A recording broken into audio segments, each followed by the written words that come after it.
Assalamualaikum warahmatullahi wabarakatuh. Nah anak-anak, gimana kabar kalian semuanya? Semoga kalian tetap semangat dan dalam keadaan sehat ya. Baik, bertemu lagi dengan Ustadz Anwar. Kita lanjutkan materi kita. Kita sudah masuk di tema 8, yaitu temanya tentang daerah tempat tinggalku ya. Baik, sebelum itu kita baca basmalah dan shalawat terlebih dahulu. Bismillahirrahmanirrahim. Allahumma shalli ala sayyidina Muhammad wa ala ali sayyidina Muhammad. Nah, di tema 8 ini kita akan belajar materinya tentang hubungan antara gaya dan gerak. Nah, masih ingat tentang gaya kemarin? Nah, semoga masih ingat ya. Baik, ini kemarin yang kita pelajari ya, tentang gaya. Gaya adalah tarikan atau dorongan ya. Kemudian ada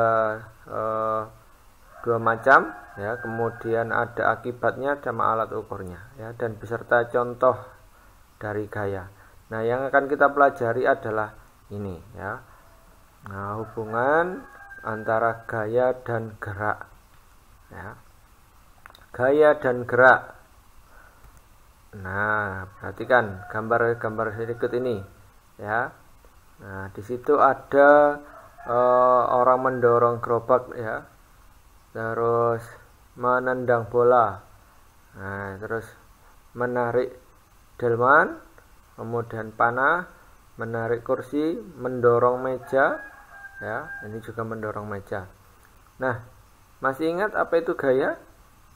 Ya, gaya adalah dorongan atau tarikan yang dapat menyebabkan benda bergerak atau berubah bentuk. Nah, kita fokusnya ke gaya dan gerak ya. Nah, terus apa itu gerak?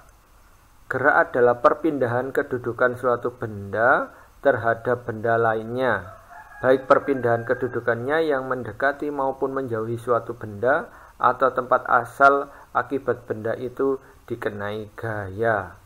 Nah, ini ya, mendorong gerobak ya, ini mendorong gerobak berarti ini menjauhi dari orangnya ya. Kemudian ada menendang bola ya, diberikan gaya dorongan ya, dorongan berarti menjauhi dari pemberi gaya ya. Menarik ya, menarik berarti mendekati ya, memberi gaya.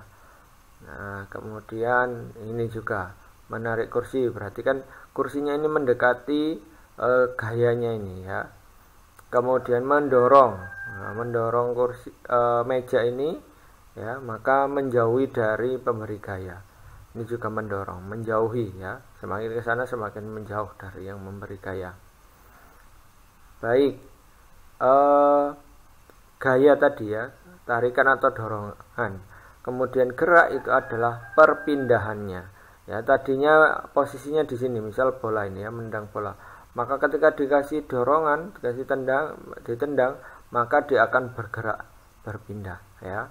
Nah, ada juga yang benda itu kita dorong atau kita tarik tapi tetap ya tidak bergerak sama sekali. Maka itu termasuk gayanya kurang ya. Gayanya kurang ya.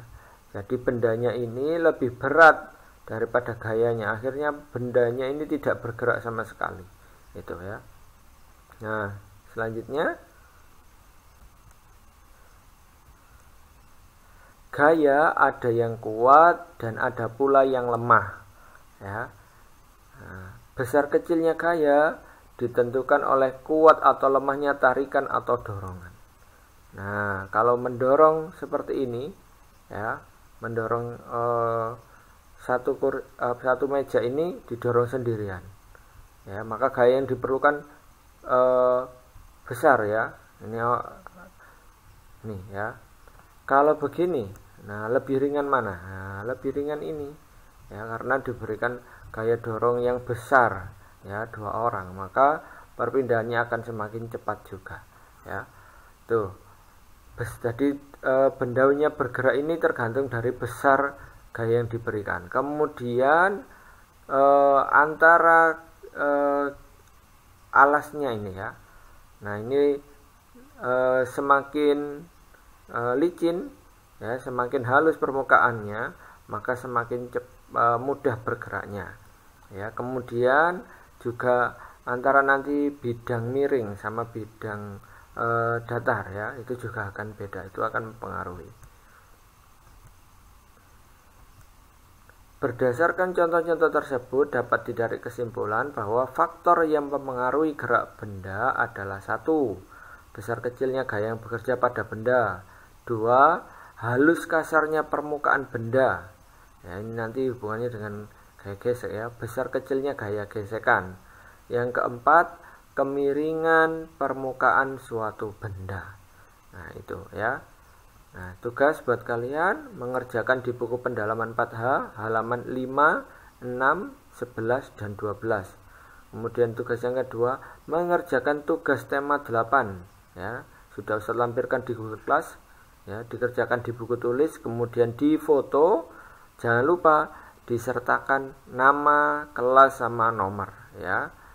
Sekali lagi di foto, dikumpulkan di Google Class. Itu saja dari Ustaz. Kurang lebihnya mohon maaf. Kita tutup dengan baca hamdalah bersama-sama. Alhamdulillahirabbil alamin.